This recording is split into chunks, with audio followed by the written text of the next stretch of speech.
नमस्कार।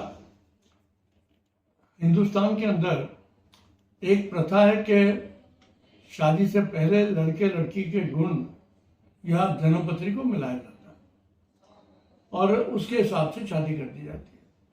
लेकिन medical science ये कहती है कि वो आप मिलाओ या ना मिलाओ, लेकिन लड़का और लड़की के कुछ टेस्ट करवा लो, मेडिकल टेस्ट, जिससे कि ये पता लग सके कि उन दोनों के अंदर कोई ऐसी निहित बीमारियां या निहित कोई अवगुण ऐसे तो नहीं है जिसकी वजह से उनकी शादी के बाद में या जीवन के अंदर ज़्यादा दिक्कतें होने वाली हैं।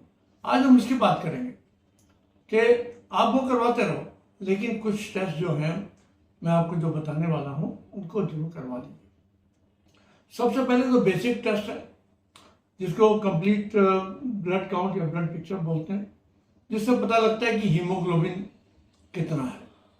दूसरा पता लगता है कि सेल्स कितने हैं। उसके साथ साथ मेडिकल लेबोरेटरी ये बताती है कि आपके प्लेटलेट्स, आपके हीमो कंसंट्रेशन कितनी है, आपके हीमोग्लोबिन और हीमोटोक्रिट कितना है।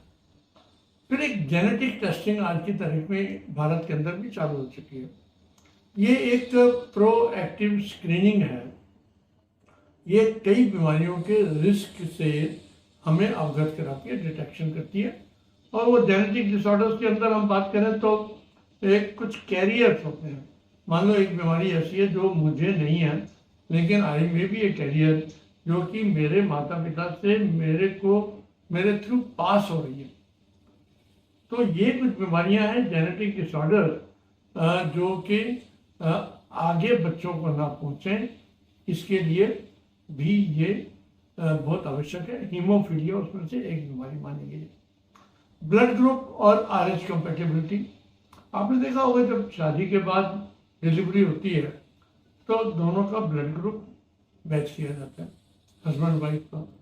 तो दोनों में अगर मिसमैच है, आरएच पॉजिटिव, आरएच नेगेटिव या इवन एबीओ ग्रुप्स के अंदर भी अगर आप प्लान कर रहे हो तो आपको ये इनकम्पैटिबिलिटी अगर रहती है तो उसमें कई प्रकार की कॉम्प्लिकेशंस हो जाती हैं। और जो लोग घरों में डिलीवरी कराते हैं उनके लिए तो और भी ज़्यादा दिक्कत है। एक टेस्ट है SGPT, serum glutamic pyruvic transaminase test. ये जो है एसजीपीटी टेस्ट है, ये परफॉर्म किया जाता है लेवल ऑफ ग्लूटामिक ट्रांसएमिनेज जानने का। और ये ब्लड के अंदर जो जानता है, ये जानकारी देता है कि इस एंजाइम, क्योंकि ये एंजाइम है और ये डिफरेंट टाइप ऑफ सेल्स के अंदर ये प्रोड्यूस होता है बॉडी के अंदर, तो ये एक आपको एक चेक बना देगा, एक लिस्ट बना देगा कि आपकी हेल्थ कंडीशन आने वाले समय पे कैसे रहने वाली है। रेंज जो रहती है वो 7 से 56 की रहती है, लेकिन अगर से 56 से ज़्यादा है तो इसका मतलब कोई ना कोई ऑर्गन जो है एसजीपीटी के माध्यम से आपको इंडिकेशन दे रहा है कि आपको लिवर का या हार्ट का या किडनीज का कोई ना कोई इससे बाद में कैंसर या दूसरी बीमारियां हो सकती हैं। थायराइड फंक्शन टेस्ट, थायराइड के बारे में हम सब जानते हैं, और थायराइड भी डेफिनेटली अगर पहले चेक कर दिया जाए कि हाइपोथायराइड है या हाइपरथायराइड है, उसकी कॉम्प्लिकेशंस को देख लिया जाए, तो वो भी आपकी असेसमेंट करता है कि बाद में कोई एबनॉर्मेलिटीज तो नहीं है। क्योंकि हाइपोथायराइड और हाइपर दोनों के अंदर फर्टिलिटी और प्रजनन के अंदर, बच्चों के प्राप्ति के अंदर बड़ी दिक्कतें हो सकती हैं। लिपिड प्रोफाइल, लिपिड प्रोफाइल के अंदर आप समझते हैं कोलेस्ट्रॉल, ट्राइग्लिसराइड और बाकी जो गुड फैट और बैड फैट जो हैं, ये इन सब चीज़ों का एक विश्लेषण होता है। तो जिनका ट्राइग्लिसराइड ज़्यादा है या जिनके जो बैड कोलेस्ट्रॉल है वो ज़्यादा है, उन लोगों के अंदर हार्ट की बीमारियां होने की संभावना बहुत ज़्यादा होती है। और यहाँ पर यह भी देखना होगा कि जिन लोगों के परिवार के अंदर हिस्ट्री है शुगर की या ब्लड प्रेशर की, उन परिवारों के अंदर भी बच्चों को शुगर या ब्लड प्रेशर ज़्यादा होगा। इसकी आपको एक असेसमेंट करने की ज़रूरत है। तो ये जो हार्ट डिजीज, जिसमें से हम लिपिड प्रोफाइल की बात कर रहे थे, तो उसके अंदर अगर कोई ऐसी फैमिली हिस्ट्री है लोगों को, तो उनको डाइट, एक्सरसाइज, स्मोकिंग, ये सब चीज़ों का भी ध्यान रखना पड़ेगा। ईसीजी, आजकल यंग लोगों के अंदर भी हार्ट अटैक हो रहे हैं। यंग लोगों के अंदर अटैक के साथ साथ कई तरह के वेल्वुलर डिजीजेज जो हैं, आप कहते हैं वाल्व सिकुड़ गया, वाल्व के अंदर दिक्कत है, इन सब चीज़ों की भी असेसमेंट एक बेसिक ईसीजी के माध्यम से काफ़ी हद तक हो सकती है। Blood test for STD, sexually transmitted diseases जिनको बोलते हैं, जिनको आम भाषा में हम HIV या हेपेटाइटिस बी सरफेस एंटीजन के माध्यम से, VDRL टेस्ट है, हेपेटाइटिस C का टेस्ट है, ये भी आपको बताते हैं कि ये व्यक्ति जो है बाद में इनको कोई किसी प्रकार की ऐसी भयानक बीमारी होने की संभावना तो नहीं है, क्योंकि HIV जो है वो भी एक वर्टिकल ट्रांसमिशन के अंदर और इवन ऑन सेक्स ये ट्रांसमिट होता है।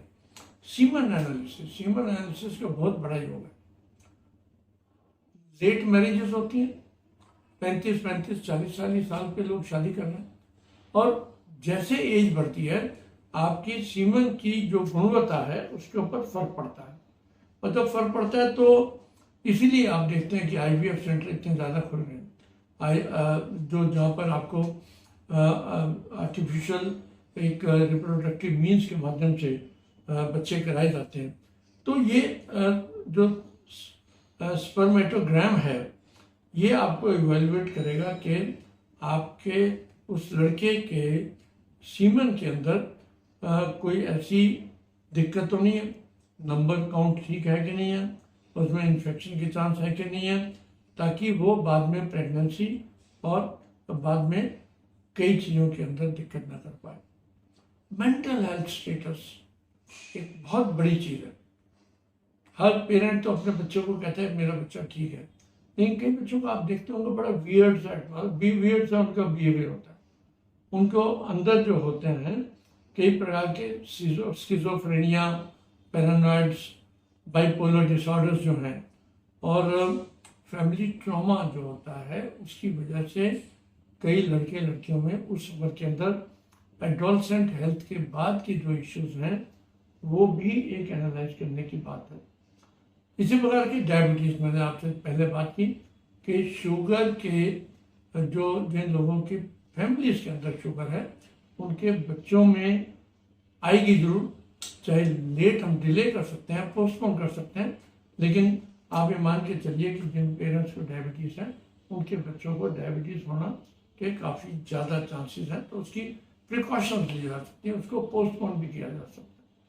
और उसके बाद एक महत्वपूर्ण सबसे बड़ी बात यह है कि आजकल जो पहले इंजेक्शन लगते थे बच्चों के अंदर, आजकल एडल्ट्स के अंदर या टीन एज के अंदर भी इंजेक्शन लगते हैं।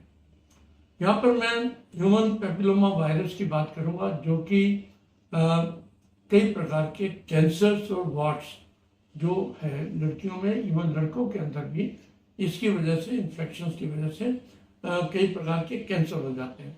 तो कैंसर चाहे सर्विक्स का हो, चाहे यूट्रस का हो, या और भी विभिन्न शरीर के अंगों के अंदर HPV की वजह से कैंसर हो रहा है। और जब इसका एक इंजेक्शन अवेलेबल है तो हर अनमैरिड लड़की को और इवन अनमैरिड लड़के को अगर वो सेक्सुअली एक्टिव नहीं है तो उनको ये इंजेक्शन लगना चाहिए। और इस इंजेक्शन की कोई एज नहीं है, 13-14 साल से लेकर किसी भी उम्र में ही इंजेक्शन लगाया जा सकता है। तो साथियों, ये कुछ चीज़ें मैंने आपको जो बताई हैं, ये हमारे आज के, हमारे बच्चों के और बच्चों के भविष्य के बारे में हमें एक्सेप्टेन करना पड़ेगा कि क्या हम ऐसी जोड़ी बना रहे हैं जो कि मतलब बीमारी रहित हो, जिनको बीमारी की शंकाएं कम हो और उनका भविष्य जो है सुदृढ़ रहे। तो मुझे लगता है कि कुछ चीज़ें इसमें से अपनाने लायक है, हम सबको अपनानी चाहिए। बहुत बहुत धन्यवाद, नमस्कार।